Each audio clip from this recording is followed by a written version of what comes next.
Hello friends, welcome to Vedang academy. आज से हम इंडियन पॉलिटी की शुरुआत कर रहे हैं, तो ये उसी के क्रम में हमारा पहला लेक्चर है। आई होप कि ये वीडियो आप लोगों के लिए हेल्पफुल रहेगा और आपके आने वाले किसी भी एग्ज़ाम में ये आपकी बहुत मदद करेगा। तो आज के इस वीडियो में हम समझेंगे कि जो ईस्ट इंडिया कंपनी है उसने जो अधिनियम बनाए, मतलब उन्होंने जो कानून बनाए हैं उनके बारे में हम विस्तृत चर्चा करेंगे। क्योंकि जो हमारे इंडियन पॉलिटी में जो कॉन्स्टिट्यूशन बना है पूरा, वो इन्हीं के बेसिस पर बना है। क्योंकि बहुत सारे जो ईस्ट इंडिया कंपनी ने अधिनियम पास किए थे, उन्हीं के कॉपी पेस्ट हमारे संविधान में किया गया है। तो पुराने जो अधिनियम है हमें विस्तृत तरीके से याद होने चाहिए, तभी हम हमारे कॉन्स्टिट्यूशन को अच्छे से समझ सकते हैं। तो ये आज जो हम लेक्चर कवर करेंगे वो पूरा ईस्ट इंडिया कंपनी के अधिनियम पर बेसिस पर रहेगा। तो पहले हम समझ लेते हैं कि कौन कौन से अधिनियम जो थे वो ईस्ट इंडिया कंपनी ने पास किए हैं। देखिए, उसके बाद पहले ईस्ट इंडिया कंपनी थी, फिर उसके बाद ताज का शासन आ गया। तो ताज का शासन जो है 1858 के बाद में आया है। तो ये 1858 से जो पहले वाले अधिनियम थे उन सभी के बारे में हम विस्तृत रूप से चर्चा करेंगे। तो पहला है हमारा 1773 का विनिमय अधिनियम, जिसे हम रेगुलेटिंग एक्ट कहते हैं।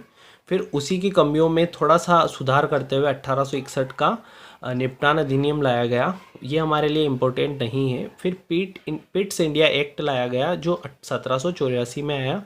फिर ये चर अधिनियम, ये भी हमें नहीं पढ़ना है। 1793 का जो चार्टर एक्ट, ये कार्टर की जगह चार्टर है, चार्टर एक्ट, ये लाया गया। फिर 1813 में, ये 20-20 साल के गैप में ये जो नियम है बनते आए हैं। फिर 1813 में चार्टर एक्ट वापस से, सॉरी, और फिर 1833 का चार्टर एक्ट और चार्टर एक्ट 1853 में लाया गया। तो इन सभी के बारे में हमें पढ़ना है। तो आज के इस वीडियो में हम कौन सा वाला कवर करेंगे, तो आज के वीडियो में हम रेगुलेटिंग एक्ट के बारे में विस्तृत रूप से चर्चा करेंगे। तो रेगुलेटिंग एक्ट जो है 1773 में आया, ये आप लोगों को एग्जैक्ट याद होनी चाहिए। देखिए क्या हुआ यहाँ पर, थोड़ी सी स्टोरी समझ लीजिए। जब बक्सर का युद्ध 1764 में कंपनी ने जीत लिया, तो पूरी तरह से जो बंगाल का शासन था वो किसके अंडर में आ गया, ईस्ट इंडिया कंपनी के हाथ में आ गया। तो यहाँ पर क्या हुआ, कंपनी को जो युद्ध हुआ था उसमें बहुत सारा लॉस हो गया, तो उनको पैसों की ज़रूरत थी। अब ये पैसा जो है ये लेने गए ब्रिटिश ताज के पास। तो ये ताज ने क्या करा, यहाँ पर उसको लगा कि अगर इसने बंगाल जैसे हिस्से को जीत लिया है तो आने वाले समय पर हो सकता है कि ये हमारे ऊपर भी आक्रमण कर दे कंपनी। तो इसी के लिए इस ताज ने बोला कि पैसा तो मैं तुम्हें दे दूंगी।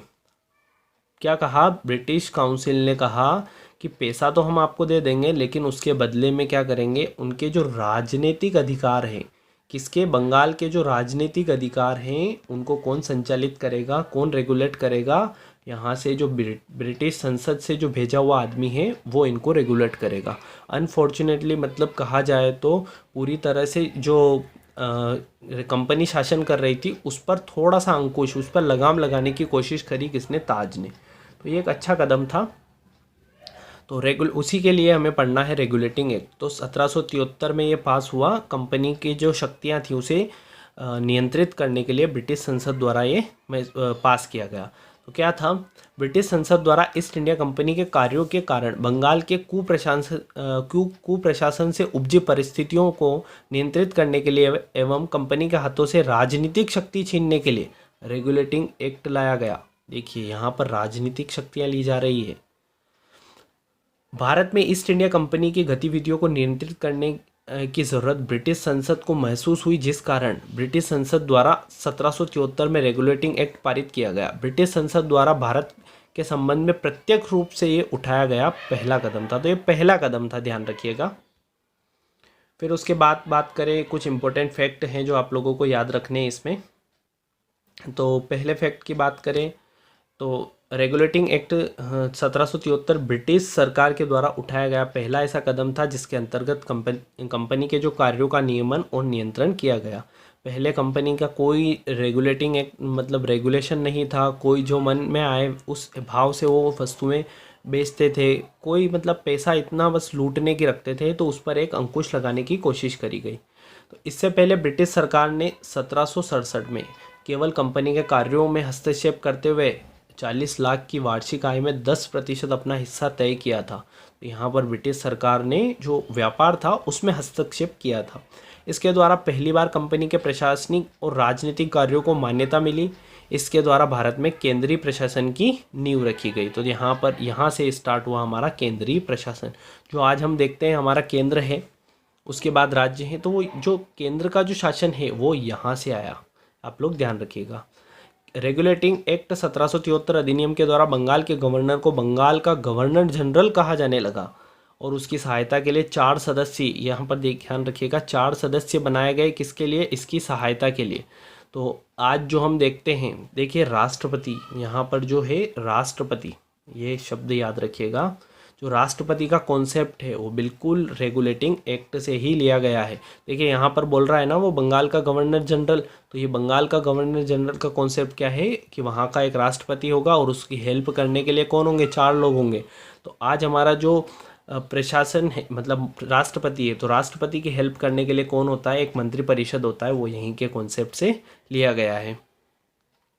अच्छा, यहाँ पर आप लोग एक बात ध्यान रखिएगा कि जो बंगाल का जो पहला गवर्नर जनरल बना है वो वॉरेन हेस्टिंग को बनाया गया। उसके बाद बात करें तो कुछ इम्पोर्टेंट बातें और हैं इसमें।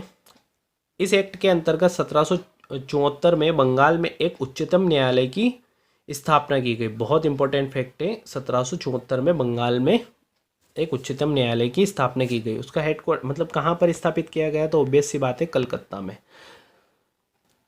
इसमें मुख्य न्यायाधीश के अतिरिक्त 3 अन्य न्यायाधीशों की नियुक्ति की गई। इसके पहले मुख्य न्यायाधीश, जो पहले मुख्य न्यायाधीश थे, उनका नाम जरूर याद रखिएगा। इनका नाम है सर एलिजा एमपी। ये फोटो में है महाशय, इनका नाम क्या है? सर एलिजा एमपी बने। कंपनी के सभी कर्मचारी इसके अधीन कर दिए गए। न्यायिक विधियाँ जो है वो इंग्लैंड के अनुसार थी। देखिए न्यायालय जो है यहाँ पर पहली बार कॉन्सेप्ट था। अपने पहले के टाइम पर राजा महाराजा ने जो बोल दिया वही कानून बन जाता था, लेकिन इसमें ऐसा कोई कॉन्सेप्ट नहीं था। तो लोगों के पहली बार लोगों ने इस चीज़ को जाना कि उनके कुछ अधिकार हो सकते हैं और सभी व्यक्ति, ऊंचा नीचा, गरीब अमीर, महिला बुजुर्ग, कोई भी बच्चा हो चाहे कुछ भी हो, उनको एक न्यायिक प्रक्रिया के अंतर्गत, मतलब चाहे वो महिला हो पुरुष हो, अगर उसने उसको किसी जुर्म में फांसी की सज़ा दी है तो किसी अन्य व्यक्ति को भी उसी की जुर्म में फांसी की सज़ा होगी।